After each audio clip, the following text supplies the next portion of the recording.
শ্রাদ্ধ বাড়িতে এসে দেবলীনা সন্দেহভাজন কথাবার্তা গুন্ডাদের সঙ্গে এবার নতুন করে এক সন্দেহ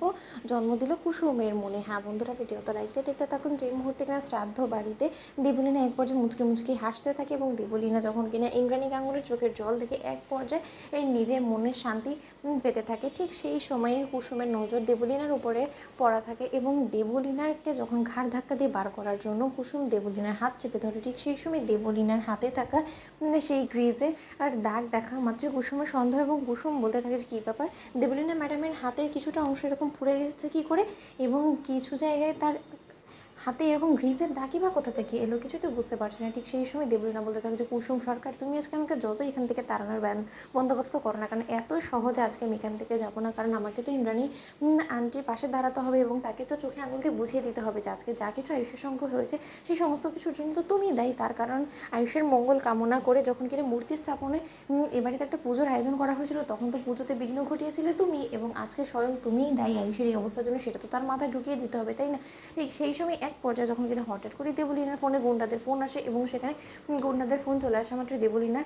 রীতিমতো হড়বড়িয়ে যায় এবং তারপর মুহূর্তে দেবলীনা কর্নারে গিয়ে যখন তাদের সঙ্গে কথা বলতে লাগে এবং দেবলীনা বলতে লাগে যে কী হয়েছে বলো, এই সময় আমি বলেছিলাম না, বারণ করেছিলাম না যে আমাকে ফোন করে তোমরা ডিস্টার্ব করবে না, কারণ আমি আয়ুষের বাড়িতে এসেছি গাঙ্গুলি হাউসে এখানে শোক প্রকাশ করার জন্য, তাহলে তোমরা এখন আমাকে ফোন করছো কেন বলো তো? ঠিক সেই সময় অপর দিক থেকে গুন্ডারা যখন কিনা বলতে থাকে যে ম্যাডাম চরম একটা বিপদে পড়ে গিয়েছি, এই মালটা তো জ্ঞান ফিরে এসেছে এবং এই মালটা উত্তেজিত হয়ে এখান থেকে পালানোর চেষ্টা করছে এবং এই মালটাকে কোনো মতেই সামলানো যাচ্ছে না, একদমই বেসামাল হয়ে পড়েছে, এবার আমরা কী করবো সেটা জিজ্ঞেস করার জন্য সে আপনাকে ফোন করেছে। ঠিক সেই সময় দেবলীনা যখন বলতে থাকে যে ও যখন বড্ড বেশি বার বেড়ে গিয়েছে, ও কি মনে করেছে যে ওর ডানা দুটো বেশি গজিয়ে গিয়েছে, ওর ডানা দুটো ছেটে দাও, যে করে হোক না কেন ডক্টরকে বলে ওকে এমন একটা ইঞ্জেকশন পুশ করতে বলো যাতে করে কিনা ও মরার মতন শুধুমাত্র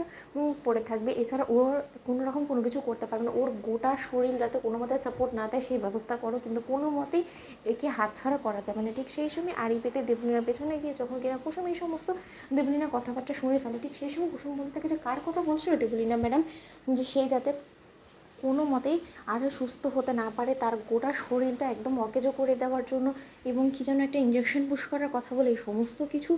কিসের ইঙ্গিত দিচ্ছে? কেন আমার বারবার করে মনে হচ্ছে যে ছোটো সাহেবের এই অকাল মৃত্যুর পেছনে, এই অ্যাক্সিডেন্ট হওয়ার পেছনে সমস্তটা পূর্ব পরিকল্পিত এবং এই সমস্ত কিছুর ঘটনার পেছনে কোথাও না কোথাও দেবলীনা ম্যাডাম আছে এবং আমার সন্দেহটা যদি সত্য হয়ে থাকে তাহলে দেবলীনা ম্যাডামের হাতে ওই